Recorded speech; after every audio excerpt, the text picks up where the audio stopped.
নমস্কার, নতুন আরেকটা ভিডিওতে সবাইকে জানাই স্বাগত। আজকে আমি চলে এসেছি মাত্র একটা বেগুন আর দুটো ডিম দিয়ে খুব সহজ একটা রেসিপি নিয়ে। চলো তাহলে বানানো যাক।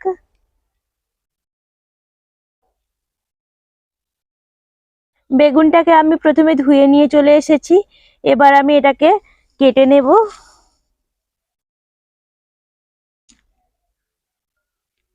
এইভাবে গোল গোল করে কেটে নিচ্ছি।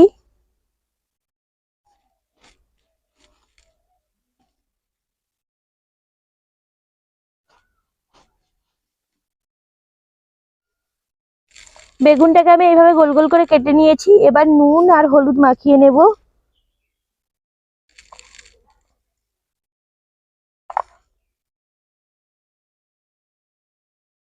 এটা খুব সহজ একটা রেসিপি, যে কেউ এটাকে চোখ বন্ধ করে ফেলতে পারবে।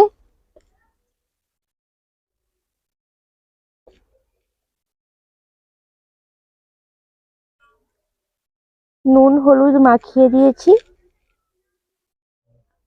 এবার আমি ডিমটাকে ফাটিয়ে নিচ্ছি।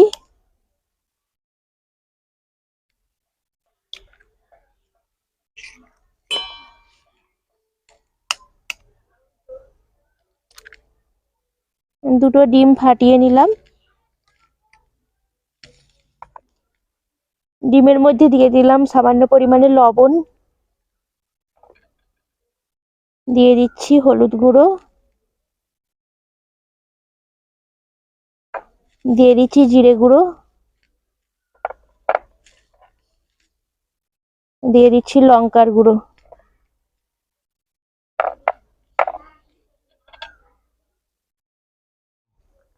এবার আমি এটাকে কাঁটা চামচের সাহায্যে ঘেঁটে দিচ্ছি।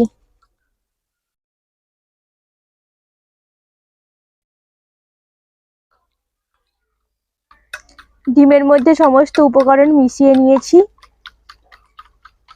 আর উনান ধরিয়ে দিয়েছি, উনানে কড়াই বসিয়ে দিয়েছি। কড়াইতে দিয়ে দিচ্ছি তেল।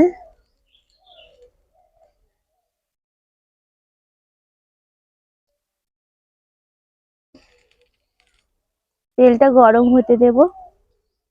এবার আমি বেগুনটাকে ডিমের ব্যাটারের মধ্যে চুবিয়ে নিয়ে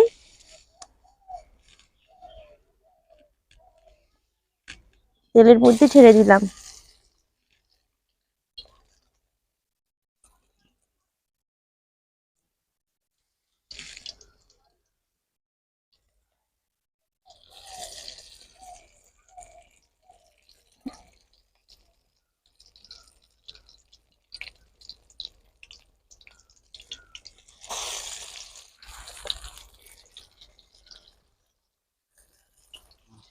এবার আমি ঢাকা চাপা দিয়ে দেব, যাতে সেদ্ধ হয়ে যায় বেগুনটা।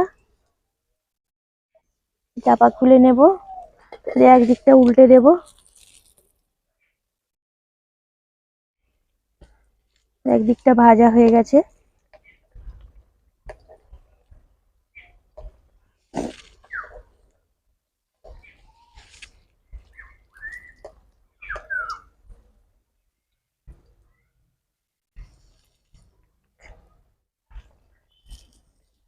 দেখো বেগুন ভাজা আমার রেডি। এবার আমি তুলে নিচ্ছি।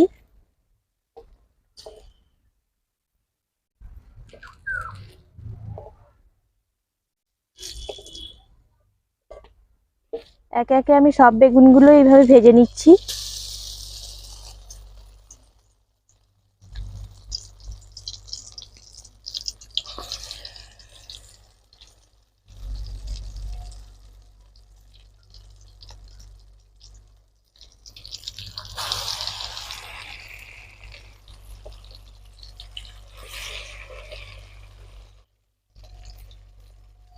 উল্টো পিঠটা উল্টে দেব, দিয়ে আবার ঢাকা চাপা দিয়ে দিচ্ছি।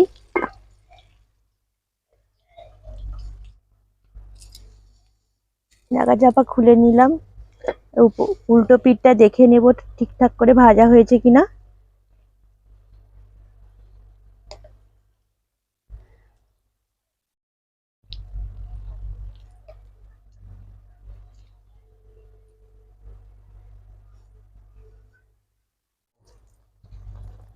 বেগুনগুলো খুব সুন্দর হয়ে ভাজা হয়ে গেছে। খুব লাল লাল করা যাবে না, তাহলে ডিমটা পুড়ে যাবে।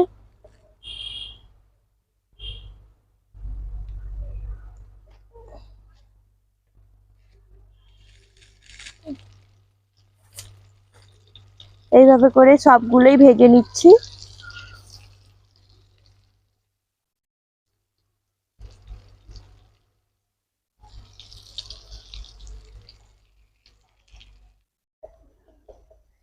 এবার আমি বেগুনগুলো সব তুলে নিচ্ছি। আমার ভাজা কমপ্লিট। একটা ডিম হলেও হয়ে যেত। দেখো দেখতে কত সুন্দর হয়েছে ডিম বেগুন ভাজা। এটা দেখতে যেমন সুন্দর, খেতেও তেমনি সুন্দর হয়। বাচ্চা থেকে বড় প্রত্যেকেই পছন্দ করবে আশা করছি। আর ভিডিওটি তাহলে আমি এইখানেই শেষ করছি। সবাই ভালো থাকবে, সুস্থ থাকবে। দেখা হচ্ছে অন্য কোনো দিন। আজকের মতো টাটা।